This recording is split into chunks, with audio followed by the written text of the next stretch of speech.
Hyderabad శివార్లోని form హౌస్పై Rajender Nagar, Moinabad పోలీసులు దాడి చేశారు. తోల్కట్టా పరిధిలో కోడి పందాలు ఆడుతున్నట్లు గుర్తించారు. 64 మందిని రాజేందర్ నగర్, మొయినాబాద్ పోలీసులు అరెస్ట్ చేశారు.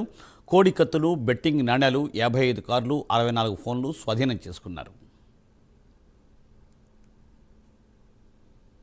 అందాజు 7:30కి ఒక ఇన్ఫర్మేషన్ వచ్చింది. SOT Rajender Nagar SOT team and Moinabad పోలీసులు కలిసి తోల్కట్టా లిమిట్స్లో మొయినాబాద్ మండలంలో ఫామ్ హౌస్ మీద రైడ్ చేయడం జరిగింది.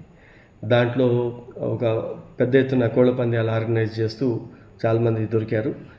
ఇప్పుడు దీంట్లో 64 పర్సన్స్ని అదుపులో తీసుకోవడం జరిగింది. దాంట్లో 84 ఈ కోళ్ల పందాలకు వాడే కోళ్ళు, 46 కత్తులు, 55 ఈ కార్లు, వాళ్ళ 64 స్మార్ట్ ఫోన్స్, అదేవిధంగా 30,56,000 ఆర్డ్ క్యాష్ కూడా సీజ్ చేయడం జరిగింది. వీటన్నిటిని ఇప్పుడు కోర్టులో డిపాజిట్ చేస్తున్నాం.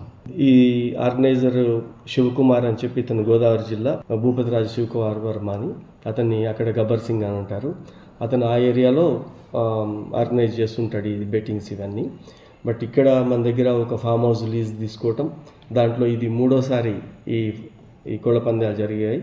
మూడోసారి జరిగినప్పుడు మనకి ఇన్ఫర్మేషన్తో వాళ్ళని అందరినీ అదుపులోకి తీసుకోవడం జరిగింది. మనకి సెక్షన్ 3 ఏం చెప్తుందంటే, నీకు నాలెడ్జ్లో ఉండి కనుక అది లీజ్కి ఇస్తే సేమ్ సెక్షన్ కింద అతను కూడా శిక్షార్హుడే. ఇప్పుడు మేము రెవెన్యూ అథారిటీస్కి రాసాము అది ఎవరిది అని. ఆ కన్సర్న్డ్ ఫామ్ హౌస్ ఓనర్ కూడా ఈ కేసులో నిందితుడిగానే చేర్చబడతాడు.